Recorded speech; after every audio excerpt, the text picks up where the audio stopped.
I've played a lot of PC games, from classic to modern, and throughout time there's been some standout games that impressed me. That being said, I am a tough critic, and when you've played as wide of a variety of games from as wide of a time frame as I have, you'll get a mixed bag of recommendations from me. Be it a text adventure from the 1980s to a recent indie game, you never know what I'll suggest. That being said, today we're going to talk about 10 more games you should check out on the PC. Let's begin.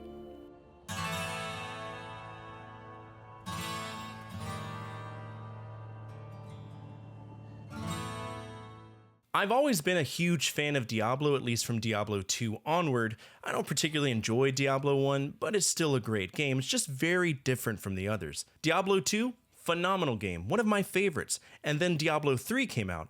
I was actually stationed in South Korea when I learned about it, and I believe at the time it was free to check out, so I did, and then proceeded to get bored by it. If we fast forward to now, I appreciate the game. The graphical changes from Diablo 2 to Diablo 3 were phenomenal. And we had a great continuity in the storyline, and there's nothing that makes me harder on this planet than quality continuity. We play as the Nephilim, a hero investigating a fallen star that crash landed into the Tristram Cathedral, and in some ways, it's an omen that bad, horrible shit is coming. And because it's Diablo 3, we know exactly what bad, horrible shit is coming. The Lords of Hell, such as Belial or Osmodin, maybe even Big Dick Daddy Diablo as well. And of course, our dear friend Deckard Cain has come back and asked you to push back against the forces of evil. By the way, have you met my adopted daughter, Leah? She's the only daughter I ever had. I've had erectile dysfunction since the first time Tristram was attacked. Never recovered from it. Oh well. This is a great game though, and I had a blast playing it.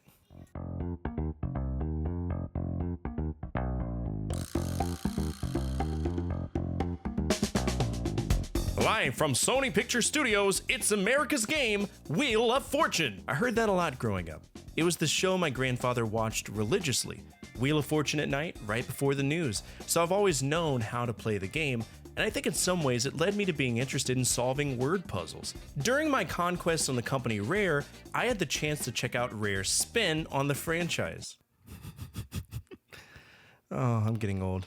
Dad jokes. But because I have the rules of release, I had to play the games that predated the GameTech published NES games.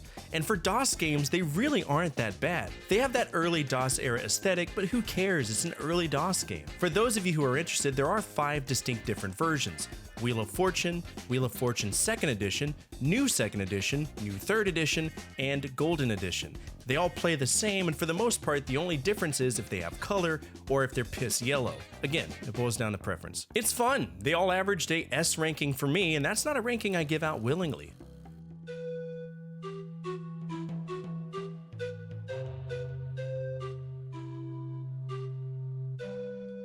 Growing up, there was an entire era of badass point-and-click games, and I'm kind of upset that I haven't had the chance to check them out as much as I would like. As a kid, the 2 companies that mattered to me in the whole scope of point-and-click games were Sierra and LucasArts. In many ways, they were the direct competitors to each other, and the storylines they created were always fun to me, and in particular, The Secret of Monkey Island was lofty, goofy, funny, and fun. The sequel is just as fun, and it takes place several months after the events of the first game. Our lovable character Guybrush Threepwood goes to Scab Island to search for the Big Whoop, a legendary pirate treasure. But then we get robbed by Largo Legrand, a little man with a big chip on his shoulder, and thus our adventure begins. I don't want to spoil it, but this game is from an era where point-and-click games kicked some serious butt, and you should play it.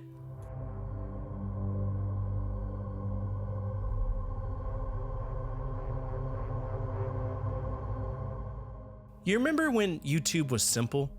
Just a bunch of people sharing funny videos or moments in their life? That was a good time. There weren't any stupid ads back then. It was just you sitting in front of a computer, watching some people talk about their day at the zoo. It was a simpler time. As folks began uploading videos, the landscape changed. We had long plays, people showing us complete footage of a game that we always wanted to beat, but we never did. Then the greats showed up. AVGN, Pat the NES Punk, Metal Jesus, the gaming historian. It was a period of learning, and I like to think in some ways I would have fit in with my style if I was only a few years older. But what can you do? As time went on, we had a renaissance of quality Let's Players, which is what they are, people who didn't necessarily stream games on Justin.tv and instead uploaded their commentary the same way I would do, live in front of you on Twitch.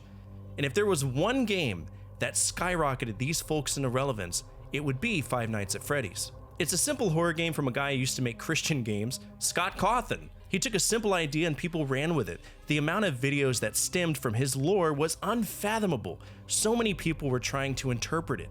In the game, we play as a security guard in a pizzeria, and we have to last the entire shift without being gaped by the animatronics. And how we do that as a helpless protagonist is to check the cameras, flash lights outside of our room, and close doors to keep the animatronics away. It's very much trial and error, but it's a fun trial and error, which isn't something I say often.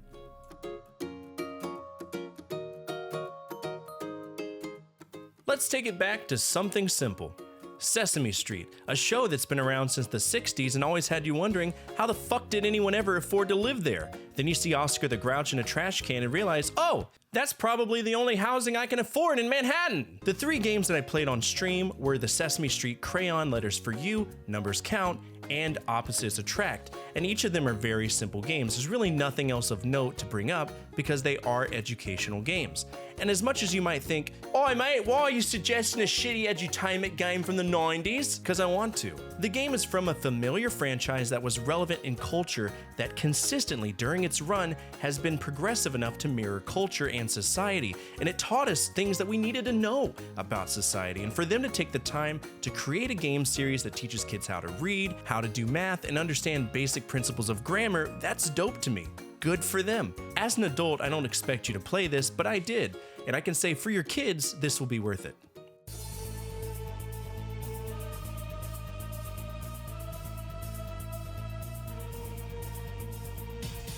We just talked about the House of the Dead 2 the other day. It was one of the higher entries on my list dedicated to video game voice acting gone wrong, which is an episode that features a menagerie of bad voice acting. And if you want to check it out, I'll link it down below and at the end of this video.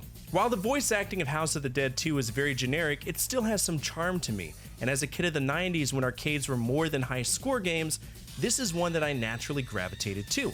I always wanted to beat it. I loved it. As an adult, I discovered that the House of the Dead 2 had a few ports. Of course, natively, it came out in 1998 for the arcades, but it also had a Dreamcast release in 99 and a Windows release in 2001. And to be honest, the Windows release is spot on in comparison to the arcade game. And, oh by the way, I didn't have to keep fucking paying for it, so it let me learn the game, let me actually breathe, and see all the intricacies. I had a good time with it.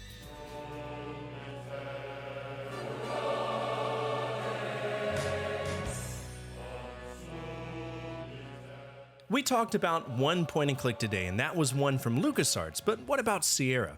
Well, we'll always have games to talk about from them because they are the pioneers of the subgenre. There were tons of them: Police Quest, Space Quest, Quest for Glory, Torrens Passage, Gabriel Knight, and more importantly, Phantasmagoria. Phantasmagoria was a massive undertaking from the mind of Roberta Williams, the wife of Ken Williams, a legendary couple that created online systems, which would inevitably become Sierra Online. The budget for the game alone was $4.5 million, one of the most expensive games ever created, and it generated $12 million in revenue. That's pretty badass. The plot is simple. We play as Adrian Delaney, who is a writer, married to Dawn, and then they buy a house without doing their Zillow research. That's it. Bad stuff happens, we see that stuff happening in front of us, and we're essentially in our own little episode of The Twilight Zone, and I wouldn't trade it for the world. It was so cool to me because I was witnessing the first steps in the digital actor movement, and Sierra knocked it out of the park.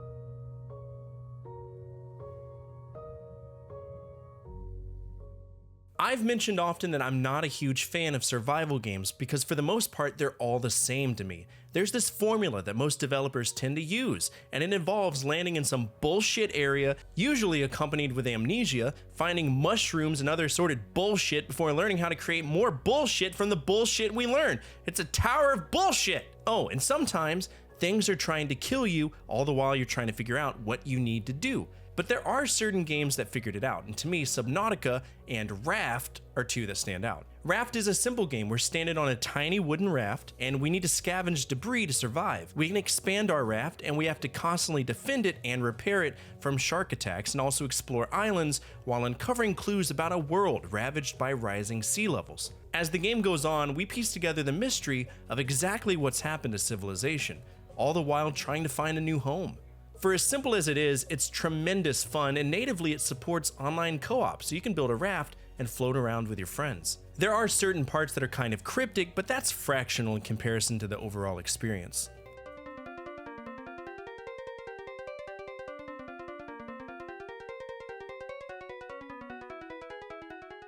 Always gotta have a shooter, right?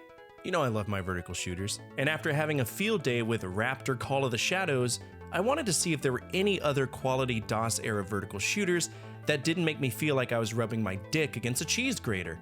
And for me, Tyrian 2000 was that. It's a great modern-style shooter developed by Eclipse Software and published by Epic Mega Games, a company that you now all know as Epic Games. It's free, too. It's been freeware since 2004, and it's an absolute blast. Story-wise, it takes place in the year of our Lord, 20,031, and we play as Trent Hawkins, who during a visit to the planet of Tyrian, witnesses his best friend, Bruce Kesselak, being killed by a drone. We discover that the drone belongs to Microsoul, and it's basically a government-sponsored revenge mission that we embark on. It's very arcade in appearance, and we can power up our ships with upgrades that we can buy and sell at any time. It's very approachable. I do want to say that there are more versions, for example, Tyrian 1.0, which was the shareware version, but I do recommend Tyrian 2000 because it is the definitive version, so feel free to check it out.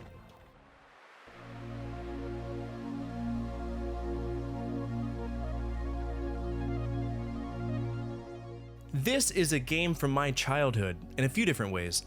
I remember first playing this on the Nintendo 64 and it blew my mind. I was able to pilot these spacecraft that I saw in the movies. That was a huge deal to me, but it was hard as hell. And I feel some of that is owed to the fact that the Nintendo 64 port of it suffered from horrific draw distance issues. So I never bought the game, I just rented it a few times and then I lost interest. At some point Dad acquired, and I do say that very loosely because this was the era of being on the Pirate Bay, you know what I mean, so I never asked any questions, but I played the shit out of it. Never beat it. As an adult, I had a month of revenge games, and this is one of the games I played, this time with a joystick, which made it more fun to me, and I did beat it. It's a great game that came out during a time when LucasArts was big on pushing out quality Star Wars games, and to me, this is one of the best. And that's it for today's episode. What did you think of this list? Do you love or hate any of the games I mentioned today? Are there any PC games you recommend to me or the community? Feel free to share them down in the comment section below. Speaking of our community, if you made it to the end of this episode, you're already home in our community. We're a gathering of video game enthusiasts that love remembering when life was just a little bit easier to live, and if you align with that, you'll fit right in. So feel free to subscribe. Finally, the single most important thing you can do for me is to hit that thumbs up button, as it directly affects the visibility of the projects and the videos that I work on every single day. As always, from my family to your family, good energy, good vibes. Fortefyre out.